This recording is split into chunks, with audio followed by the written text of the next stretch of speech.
Hey guys, Jason from LumaBlade here. I'm on a roll tonight. I'm making a bunch of videos. As you can see, I'm wearing all the same clothes. So I'm just making one video after another. Um, I've never talked on camera before, so I'm kind of getting in the groove of it. Hopefully, I'll get more comfortable. I'll be more bearable and tolerable to watch. Um, I just got inspired. I've been making knives non-stop today, and this whole week I've been in my shop till 1:30 in the morning. I'm trying to get 30 blades done by like August 15th, so when I go to a certain motorcycle rally I can promote myself.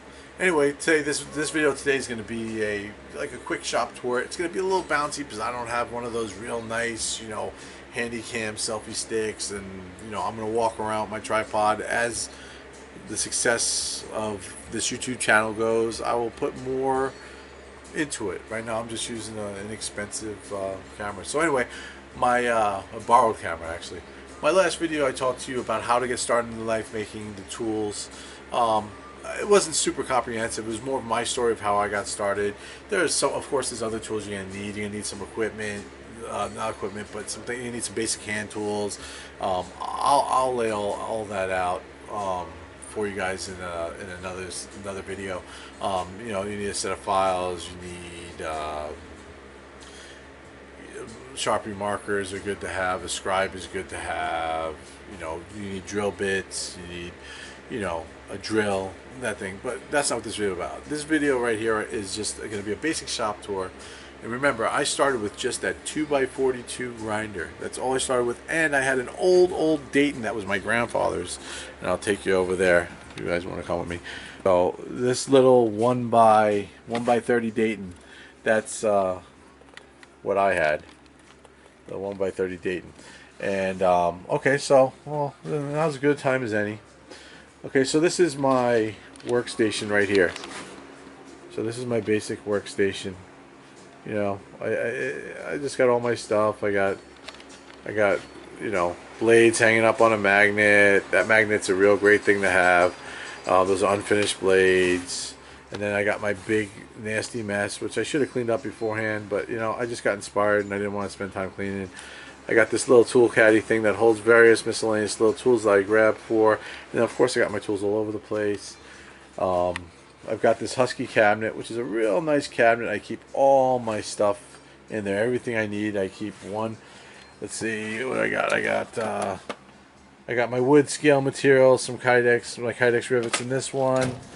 Next one, I have my titanium for my folders, and I have my mill jig, and I have some more scales. Down here is all my hardware for my folders. I mean, this is very handy. There's my my face mask, my etcher for etching my logo. Right here is just basically a junk drawer that just has everything that I go to and I need right away: hammers, screwdrivers, pinchers, everything like that. A couple of chocolate bars, you need those. In here I just have miscellaneous stuff, paperwork. I keep every single receipt of everything I do. My gun pad and more paperwork. That's all my designs. And then down here I just have extra materials. I have some copper plate. I have that's my engraver, because I made a homemade carbonizer, but I'm going to buy myself a carbonizer at some point. So that's this area of the shop right here. Let's see if I'm sorry if this is real shaky. Down here I did another storage. I got one of my old Festool boxes with sandpaper all organized. I got my cutter, my paper cutter. I use that to cut templates, keep my acetone down there. And I've got my press, which is very handy for numerous things, especially Kydex. Up above, I'm moving you too fast, sorry guys. Up above, I just use that for storage. I've got my Chaucera water stones and CMT plate. I've got my sanding jigs I put up there, all the stuff that I could grab. I have a small space here. I use these Tupperware containers to store various different things. I keep my heat treat wrap up there, and I got this for my anodizing power supply right here. And there's a traditional hunter that I'm working on right now that I put up there because I'm not a traditional hunter knife type guy. I'm more into the tactical knives and things of that nature. So I'll swing you around here. And this is a recently new acquisition. This is my Wilson Rockwell hardness tester, all calibrated, and let's see if they'll focus. This is a beautiful machine. It was an old machine. I got a great deal on it. I could not believe it. We'll pan around a little bit here. There's the even heat oven that I have. This is my setup for cutting out my blanks. I use a Milwaukee Portaband bandsaw. I still have to make a table for it. I just been too busy making knives, and I just deal with it. But I want to make a nice platform for this, because when you get to the last thing, if you cut on this side, it gets stuck in here and it jams things up. And I want to mill a rotational block so I can extend the reach of this, so I can do longer blades. But it just mounts in a vise, and I have that going down to a foot pedal start switch, which is I think it's key, because for safety, you don't want to be reaching around with your hands. I just sit there, hands free, turn it off. Alright, so then right next to that station right there, and I'm going to figure something else to do so I can move around and create a little bit more room. So right next to there is my KMG variable speed grinder. This was my first major, from Beaumont Metalworks, my first major purchase. I've had this thing for maybe 6-7 months. I've had it, and let me tell you, worth every penny. Buy now, cry now. You know, I mean, it was like $2,200. I had to grind out so many blades and save every penny from that, from the proceeds, just to get this. But this was the first thing for the knife shop that I bought, and worth every penny. I think it was great. It came with the variable speed control. I got the 2 horsepower, and I wired it for 220 because it's better for machinery. Right now I got the flat platen on there. I got the my hollow grind. I got my wheel. Then I got my small attachment, which I got that from, where did I get? Knifegrinderparts.com. Great guy. I think it's Funderfab on Instagram. And then my small wheel kit. You know, I got that. And then I got the DD work rest, which is right here, which is indispensable, and I highly recommend it. And I think that you should get one if you don't have one. And the big thing is the KMG, the work rest for the KMG is really good, the stock one that comes with. But the other one, the DD work rest, is great. He makes another bunch of other, you know, accessories, and he's a great guy to work with. Real nice, fast shipping. So this is where I do most of my stuff. The way I have this set up is I have an air conditioning duct that goes down into a water bucket with dish soap in it, and right next to it is my quench bucket. I used to have a plastic bag taped around it, and then the sparks burn holes in the bag, and I learned that the hard way. I keep my used blades, my used belts that I still don't want to throw out, as they have life for different uses. I keep them hanging close to it, and then I keep my new belts hanging right there. So, well, where are we going to go now?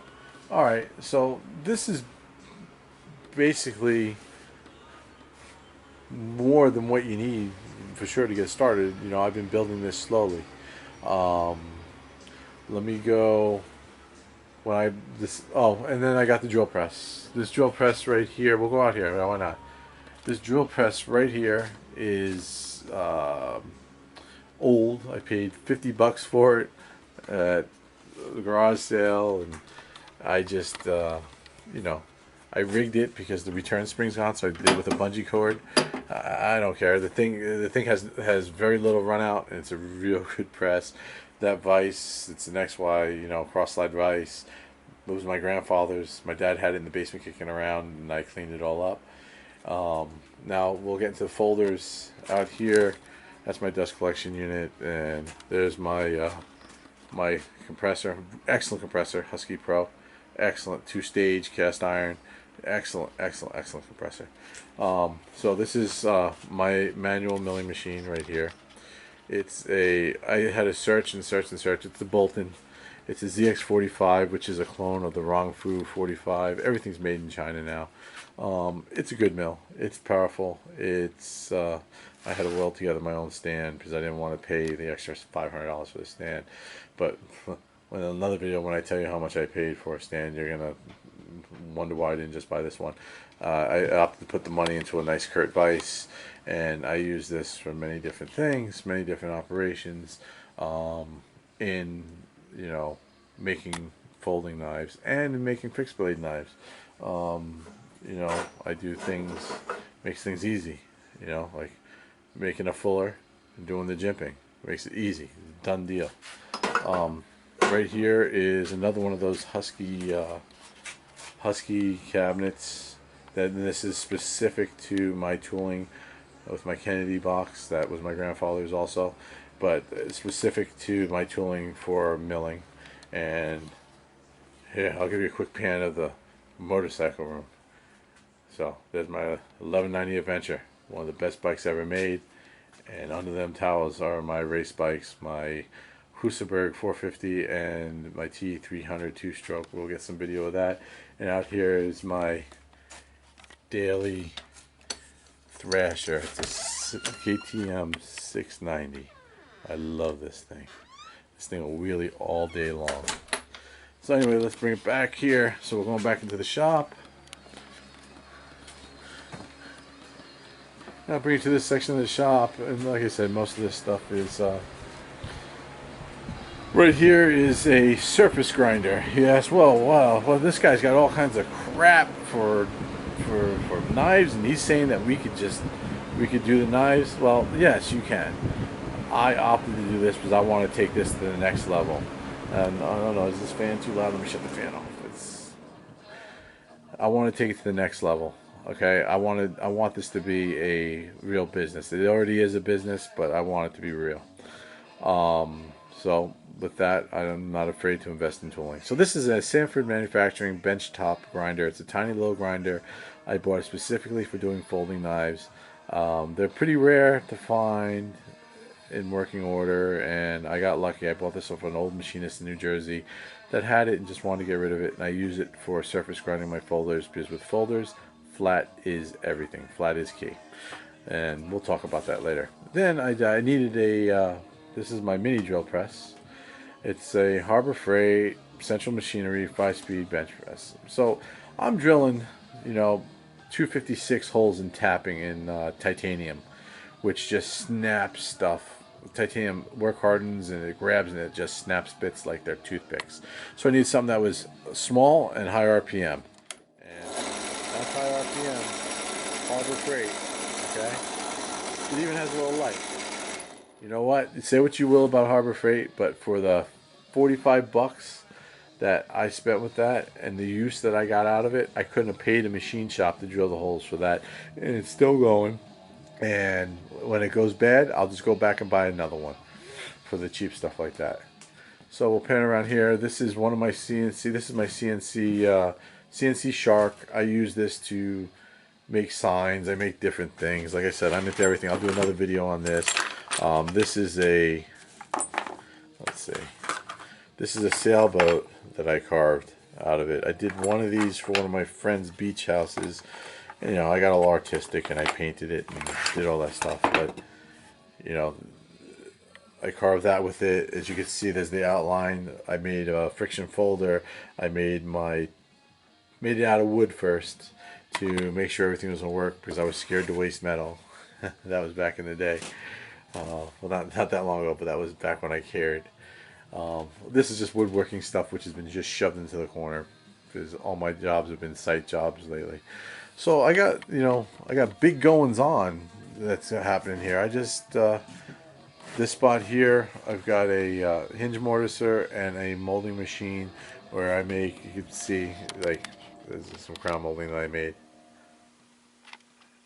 That's 6-inch cherry that I made on that machine. But I'm selling that. And I got big goings on that's coming on here. And I'm pretty darn excited about this. So what I got going on is this spot here where those molding machines are and everything like that. I've got something special coming. I've got a Tormach 770 mill setup coming. And for those of you that don't know what that is, that's a CNC machine. It's a professional. Well, you know, a lot of guys will say you need a Haas or whatever, but whatever. It's expensive. It's accurate. A lot of really good guys use them, and I got the 770. It's on its way. It's been delayed. That's gonna be another video. I'm not. That's gonna be my kind of like my rant video. But that's coming in there right now. I'm trying to learn all the software. I'm glued to John Grimsmo, and John Saunders videos like nonstop because I'm trying to learn. And if you guys ever happen to watch this channel, thank you for everything that you've put out there, and thank you because you've helped me a lot. So what I'm doing is I'm getting rid of this giant build table that I have. That was my cabinetry build table. I'm getting rid of that. I'm going to clear that whole space over there. It's going to be out. It's going to be wide open. I have a little workbench, a little carpenter's like a European style workbench that my grandfather built for me and gave for me for Christmas when I was 5 years old. And he gave me my original hammer when I was 5 years old. And it's very funny. I never ever wanted to be a carpenter, ever. That's the last thing I wanted to do. I grew up, I went to college, and college wasn't for me, so I left and I became a police officer. I did that, and when I was, you know, when that came to an end and I was done with that, I went back to carpentry because as a kid I had to work with my father and my grandfather who were carpenters, and naturally I fell back into it, and lo and behold, I did have a talent for it and a knack for it, and I figured it all out. I started framing houses in Southern California, and you know, now I'm a very high-end residential, you know, interior architectural woodworker, doing everything from custom mahogany doors to radius stairs, ceilings, anything you could think of is what I do. So I have that little workbench still to this day, and I have my very first hammer that was ever given to me with that workbench. I'm going to set that stuff up down here, and I'm going to set it up for my daughter with tools, and I'm going to get her little projects going and have her down here with me working on little projects to teach her how to work with her hands, and get her going. I mean, she's only 4 years old, but she's already got a dirt bike. She's already bicycle. She's awesome. So I think that'll be pretty cool. So I'm getting rid of all this stuff. I'm not going to really run a wood shop down here anymore. I'm going to do little choice things that I need to do. I mean, I'm going to keep my table saw and everything like that, but I'm kind of revamping it, re-gearing it towards pushing this. I'm forcing this knife business. So, you know, hey, check me out on Instagram. It's LUMABLADES, and I got a Facebook page that's LUMABLADES USA, and I'm working on getting a website up. When I get a website up and going, you know, that'd be pretty cool. So I'm trying to push it through, trying to get a lot of things going on, trying to get things going, trying to get things moving. So late night, like I said, it's 1 o'clock in the morning. I'm working at it. All right, man. You guys have a great one.